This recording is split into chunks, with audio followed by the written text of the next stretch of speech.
এটা হচ্ছে finger lemon. এটা হচ্ছে অরিজিনাল, হচ্ছে চায়না থেকে উদ্ভূত। চায়না থেকে অস্ট্রেলিয়া হয়েছে, তারপরে ইন্ডিয়া, তারপরে থাইল্যান্ড, তারপরে আমাদের কাছে আসছে। আমাদের কাছে আসছে 2 বছর হলো। আইটেমে তো অনেক ভ্যারাইটি আছে, হলুদ আছে, লাল আছে, অনেক ভ্যারাইটি। তো আমরা সবুজ ভ্যারাইটিটা আনছি আপাতত আর কি। যদি এটা ফলন ভালো হয়েছে, এখন অন্য অন্য কাল ভ্যারাইটিগুলো আসবে আর কি। এটা হচ্ছে ফিঙ্গার লেমন। এটা হচ্ছে অরিজিনাল, হচ্ছে চায়না থেকে উদ্ভূত।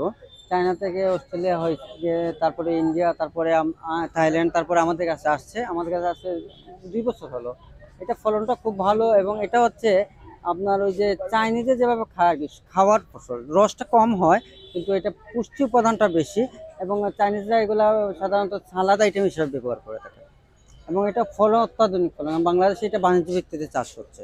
আইটেমে তো অনেক ভ্যারাইটি আছে, হলুদ আছে, লাল আছে, অনেক ভ্যারাইটি। তো আমরা সবুজ ভ্যারাইটিটা আনছি আপাতত আর কি। যদি এটা ফলন ভালো হয়েছে, এখন অন্য অন্য কাল ভ্যারাইটিগুলো আসবে আর কি। এগুলো চারা আসলে মেনলি আমরা থাইল্যান্ড থেকে সংগ্রহ করেছি, কারণ দেশে তো এই ধরনের সম্পূর্ণ চারা উৎপাদন হয় না।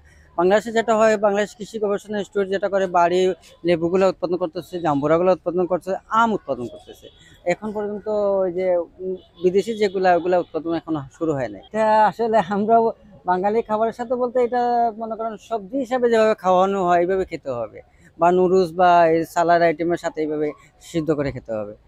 আমাদের যে সিলেটে জারা লেবু যেভাবে আছে, ওইভাবে জারা লেবুর একটা পলেপ হয় ভিতরে, রসটা কম হয়, ওইটার মধ্যে খেতে পারবেন আপনি। এটা আমাদের চারা ছিলাম 1.5 বছর আগে, আমরা 1.5 বছর পরে ফলনটা হলো। এখন আমরা এই যে থেকে ছোট ছোট চারা তৈরি করতেছি, এগুলো আবার ফুল আসতেছে। এই যে ছোট ছোট চারা তৈরি করেছি এগুলো, মনে করেন গাছ লাগানো, কলমে গাছ লাগালে 1 বছর পরে ফলন হবে। তো মান 100% রাখতে হলে কলম করতে হবে।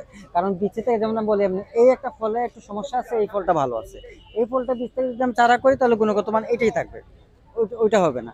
যখন আমরা কলম থেকে চারা করবো, তখন গুণগত মান 100% থাকে। কারণ সিলেটে তো অ্যাসিডিক সয়েল, আপনার টক জাতীয়, আপনি যে কোনো পরিবেশন লাগান, তার ফলন ভালো হবে। 2বার খাবার দিতে হবে।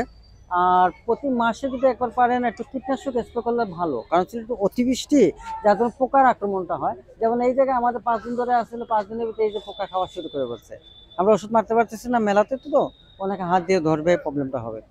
মাসে একবার কীটনাশক স্প্রে করলে, আর বছর 2বার খাবার দিলে, আর তেমন একটা যত্ন প্রয়োজন নেই। না, লেবু সাধারণত অত সকাল তাড়াতাড়ি মরে না, কারণ লেবুর রোডটা বা ইয়েটা, শিকড়গুলো খুবই ভালো, আর ফলন ভালো। আমরা অন্যান্য লেবুর চেয়ে আমরা এটা ফলন অত্যাধুনিক খুবই ভালো। সমস্যা হচ্ছে ফল যদি মার্কেটিং একটু সমস্যা হবে, মানে সবাই তো এই লেবু সম্বন্ধে আইডিয়া নেই। এটা আবার আন্তর্জাতিক লেভেলে মার্কেটিং ভালো। এই সিলেটে, এখন সিলেট না, বাংলাদেশে আরো কিছুদিন পরে আস্তে আস্তে চাইবে। যেমন ড্রাগন এক সময় বাংলাদেশে, হ্যাঁ, চলতো না, এখন কিন্তু ড্রাগন ভালোই চলে।